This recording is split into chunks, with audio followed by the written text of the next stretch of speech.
Hi, I'm Anne from Game Like a Mother. Today I'm going to share a rules overview and review of Tussie Mussie. It's ages 8 and up, 2 to 4 players, and it takes 20 to 30 minutes. Let me show you how to play. The goal of the game is to get the most points over the course of 3 rounds of play. For game setup, all you do is you open up the wallet, take out the 18 cards, and you shuffle them, and then the person who most recently smelled a flower gets to go first. And so all that person does is they take the 2 cards on the top. Nobody else gets to see these. They look at the 2 of them, and they each card has the key information on each card is whether or not it has a heart on it, the color of the card, and then they have some information below about extra ways in which to earn points, or if or anything else you need to know about the card. So they look at this and they choose one to have face up and face down, and they offer it to the person to their left. That person looks at these 2 cards and they get to be the one to select one. So we'll say they go ahead and select the face down card, and this person gets the face up card. I'll have it face this way. At this point, they can look at the face down card. They can look at it, and they can look at it whenever they want to over the course of the game. But the sequence of how they play it down is very important. You have to play your cards down from left to right, and it matters if they're face down or face up. You're creating an arrangement of 4 flowers. You just play until you get 4 cards, and then a round is over. It's quick. So you just play till you get 4 cards. This, if it's face up, it's part of your bouquet. And if it's face down, it's part of your keepsakes. So that's really all the terminology you need to know. Now it's this person's turn. They take 2 cards, they look at them, and they do the same thing. So they're looking, they both have hearts. This one doesn't have an effect. This one gets +1 for each card adjacent to this one in your bouquet. So this is a keepsake. This is not a bouquet. So they might place that face down, have this face up, and so they offer this to the opponent, and the opponent is just going to go ahead and pick the face down one. They get the face up one, and now it's this person's turn.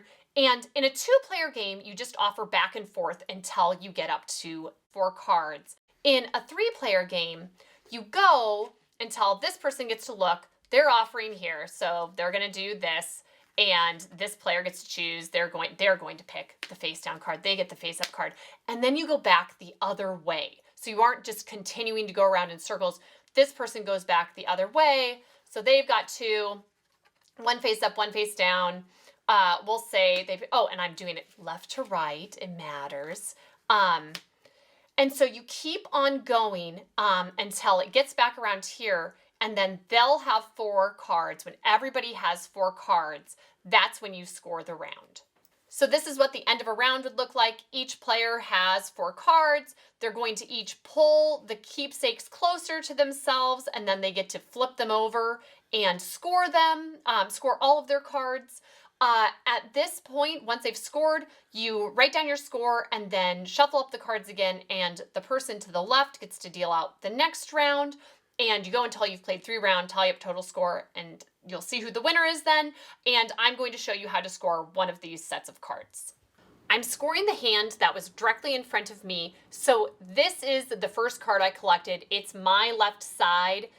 So I'm going to go from this side to score when it's time to score, even though that's mirror image. This card I'm going to push to the other side and flip up. You get 2 at this point of the game. Now, before actually scoring, there are 2 cards in this hand that say before scoring that I get to take a couple actions. And all the people playing get to simultaneously take those actions if they have any of those cards. This one is before scoring, you must discard one of your other cards, and I'm going to choose to discard my other before scoring card because it will make me earn more points for game end. By doing so, this one would have allowed me to draw 2 cards and then replace one of my cards, but here I get 2 points if I have exactly 2 cards in my bouquet. So by discarding this one, I will have 2 cards in my bouquet. So I'm done with the before scoring component. You're supposed to score from left to right. This is my left. This is the first card I collected, so I'm going to score 1 point for the heart, plus 2 points if I have exactly 2 cards in my bouquet, which I do, so I have a total of 3. This is 2 hearts, 4, 5, and then the pink rose, I get plus 1 point for each of my pink cards, including this one, so then this is number 6, and number 7, 7 points for this round. So that's how to play Tussie Mussie. The target demographic for this game is it is for adults, ideally someone who is looking for a compact and strategic travel game, both for flights, airplanes, restaurants. This is just spot on for any of that. The rule complexity is easy to learn, but difficult to master the strategy of the game, which is my favorite type of game. It's very easy to get the basics down, but then how to maximize your points is just a thing that is a puzzle to unlock every time you play. How competitive is this game? It's medium, although my favorite is when I feel like I'm getting to play mind games with the person that I'm playing against, because you can be very strategic with, okay, I'm showing them a card that they want, but there's a card that they would have wanted even more that's face down and they don't know it. Or, oh, I'm showing them something that they don't want, so they're going to take the face down card, but ha ha ha, that's actually worse than the one that's up for them based on what the cards that they already have. But then there's also just an element of luck and what comes up. So it's just a really nice, healthy mix and just a very small set of cards. It's very impressive how well this plays for how small and compact it is.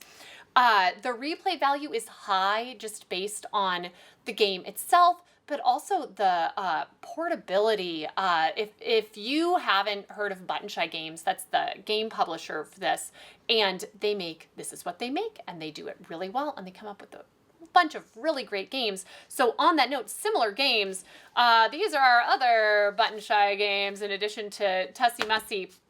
And I really like all of them. We haven't had any duds. But the two that I would say are most in the same vein as Tussie Mussie would be Why I Otter is a trick-taking game with kind of more childlike graphics, but I'd say the gameplay is more geared for adults. And it's a strategic trick-taking game. And the cards have they are either how you score points at the end or how you're earning cards. So it's very interesting and it's a really good gameplay. But it's I don't know why it says it's 6 and up, because it seems like I would definitely say 8 and up or adult. Based on when we've played it, it's really good. And then also Skulls of Sedlec, which I know is not a flower-themed game like Tussie Mussie. It's a very different theme, but it has the same kind of feel when you play it, and it's great for travel, and it is just a hilarious concept. You're rearranging graves in the graveyard to get the most points, and it's a hoot, and it plays really well, and it's super compact. But we have been loving Tussie Mussie. I've taken it on a few trips, and it's been great with anyone who I've played it with so far, so I hope you check it out. Thanks, and see you next time from Game Like a Mother.